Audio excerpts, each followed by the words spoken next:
Hey guys, I'm Darren Miles with Darren Miles Photography, based here in beautiful, sunny Southwest Florida. And the question I want to ask in this video today is, has medium format reached a tipping point? Well, let's find out.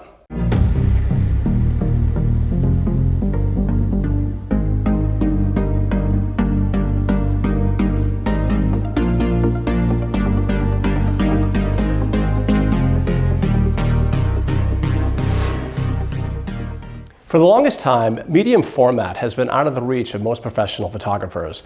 When I think medium format, I think it's reserved for elite photographers. I think of people like Carl Taylor, that guy that does all those YouTube videos with the British accent.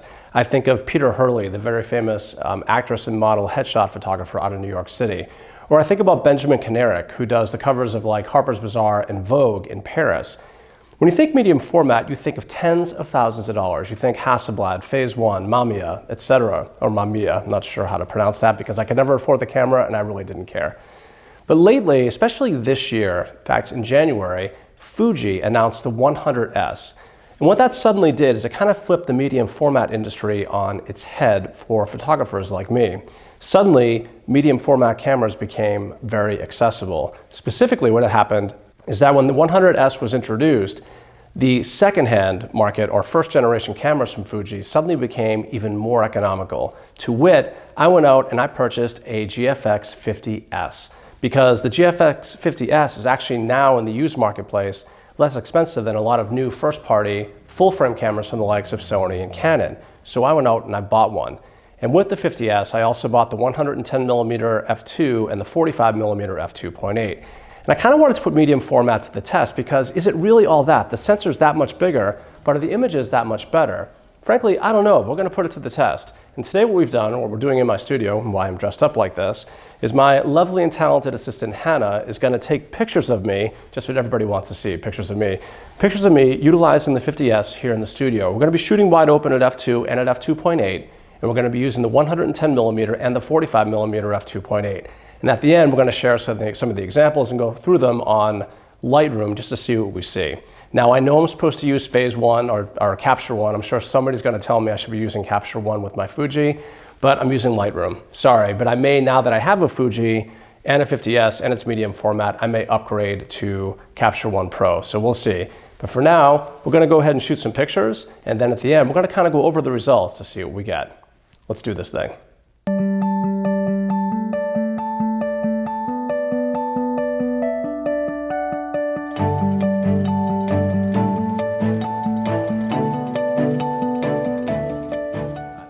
What's happening right now with medium format is because of Fuji specifically, they're actually driving down the prices of medium format and making medium format much more accessible to the masses. People like me who looked at medium format as being like totally out of my reach my entire career.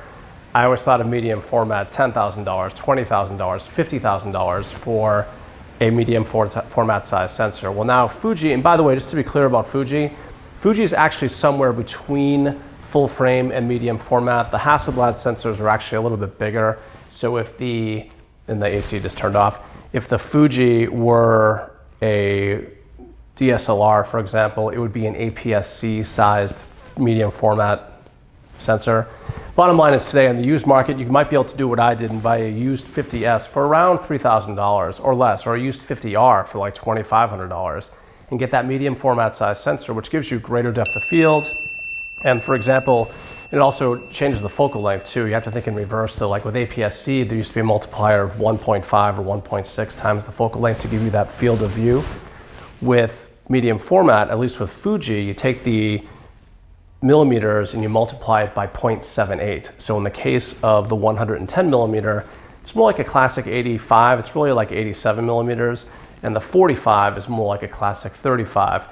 The 110 is f2, it's more like f1.5, and the 45 is like a 35 f1 point, or actually like f2, like a 35 f2, because it's 35 f2.8, or sorry, 45 f2.8, which field of view wise looks like a 35 2.0 on a full frame sensor.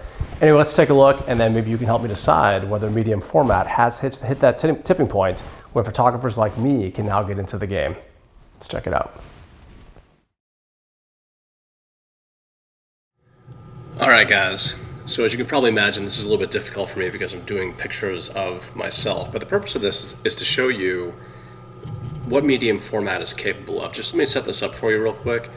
This is looking at two different lenses that I have. I went ahead and got the used 50S, and I have two of their, what I consider to be like portrait-T type lenses, the 110mm f2 and the 45mm f2.8. In this particular case, we're shooting in the studio, and it's obviously a much more controlled lighting situation. But what I wanted to show you is the 110 and the 45, and these are two of my favorite images from the shoot. I wanted to show you the sharpness. So to kind of run you through this real quickly, you can see we shot wide open at f2, it's at 110mm, and ISO is 100. There's one single light up here. It's a ProPhoto B1 utilizing a ProPhoto Beauty dish, and it's the only light we used. It was just to illuminate the face, cause a lot of shadows, but I want to show you what this looks like up close and personal. We're going to look at every pore, and again, this is kind of difficult to do because it's my picture, but you can see the level of detail that the GFX and these lenses are capable of creating are just truly amazing. I mean, it really is. Wow, look at all those lines and pores, and oof, fantastic. And obviously, I'm going to show you this image, and then I'm going to show you the finished image as well. And then, just real quickly here, let me go show you the other picture that I liked. This one here, this is the raw file. Here again, we zoom in. This is shot with the 45, shot at 2.8, which is also wide open. And you can see pretty much every detail imaginable. This is more than my face than I ever wanted to see. Yeah, I had a little scruff going on, trying really hard to be the, trying to make it look like I should have a glass of whiskey in my hands or something. But anyway, these are obviously the two raw images, and is this any better than a full frame camera that you would get with Sony or Nikon? The reality is probably not. I think one of the areas where medium format really shines, in my opinion, is when you go outside and you want to take advantage of these lenses in outdoor situations where you can get some bokeh. But I'm going to go to that in a second because I want to show you some pictures from another shoot that I did that were outdoor. But I took these two images that I liked from the shoot, and I fixed them up, and I got these to look like this. We'll go full screen here. This is cleaned up. I didn't want to. I'm the kind of, when I do images of myself or anybody else, I kind of want my clients to look fresh, not fake. So this is cleaned up. I'm not going to go through the whole process of what I did here to clean these up. I don't want to bore you to tears. But these are the two finished images that I thought turned out pretty nice. I mean, if you have to get a portrait done of yourself, then overall these turned out pretty well. But again, the question you have to ask yourself, is medium format worth it? Is it mainstream? Does it hit that tipping point? I look at it this way. If I can get a used 50S with the bigger format sensor to get that really great depth of field, to get the incredible detail, and these things are now priced kind of like the newest current cameras from both Sony and Canon, be it the R5 or the Sony A1 now. I think personally I might actually consider the medium format. The new 100S from Fuji looks really compelling, and I think the 100 megapixel sensor is actually really nice as well. And combined with some of these lenses, holy cow. The point being is, though, these are now getting priced to the point where medium format and full frame are actually competitive with one another. And much like back in the day when the Canon 5D, the original 5D, for those of you who've been shooting digital for a while, the 5D was like the first full frame digital camera. And even 5, 6, 7, 8 years after that camera was introduced, there were the latest and greatest APS-C cameras, but a lot of folks were asking the question, well, why would you do that when you can get a full frame 5D? The original 5D was a great camera, but it had limitations, clunky controls. It just had a lot of issues that you had to work through to get the shot. But the point was it had that full frame sensor, so you got that depth of field, etc. Well, now that seems to have shifted to used Fuji cameras like the GFX 50S, for example. But let me just go into my library here. I want to show you another series of images that I took that I thought turned out really nice. And I just want to show you again the level of detail. It's just insane. It really is insane. So here's another example from another shoot that I did, also with the GFX. And by the way, as expensive as these cameras are, if you work for a living and you make your living from portraiture, families, weddings, etc., and you charge a fair price for your offerings, it's pretty amazing how fast you make that money back. I think I've realized the more and more I get into this and the more established I've become in my photography career, the more I look at cameras as just a means to an end.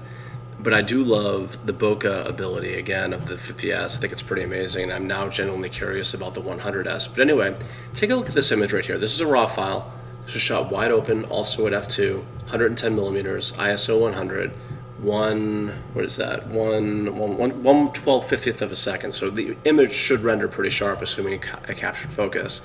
The latest firmware for the 50S gives us eye detect AF. So I'm standing a pretty good distance away from the subject, because again, this is about an 85, maybe 87 millimeter equivalent lens, the 110 is, shot wide open. You can see the background is still pretty great, even though I'm still at a distance from the subject. So one of the key advantages of medium format is subject isolation and bokeh. If you're into bokeh, you're going to love medium format. But imagine getting this kind of a bokeh effect with incredibly sharp imagery. I'm going to zoom in way more than anybody ever should on a picture like this, but just to zoom in really tight, I want you to see this. Look at the level of detail in this image. I think it's still loading too. But look at the level of detail that I'm able to capture with the 110 millimeter. I mean, this is like shocking to me. And then, I will Photoshop these a little bit and clean them up, but it's pretty amazing what you're able to capture. And because you have so much resolution, this is only 50 megapixels. The new 100S is 102 megapixels. That's insanity. The cropping possibilities that you have to give you that creative look in your images is pretty awesome. But anyway, at 50 megapixels, this is still a resolution monster, which is pretty incredible to look at. And but I'm curious to see what 100 megapixels might look like. And once you get into this level of detail and quality, it's kind of hard to go back. And again, this is not to say that you can't get something very similar from a full frame camera. Like my EOS R still does an amazing job with exterior pictures, but the bokeh that I'm getting from these 110 millimeter or from the medium format lenses is just awesome. Anyway, so what I'm going to do now is I'm going to show you a couple of finished images that we took from the shoot in the studio, and we'll wrap it up.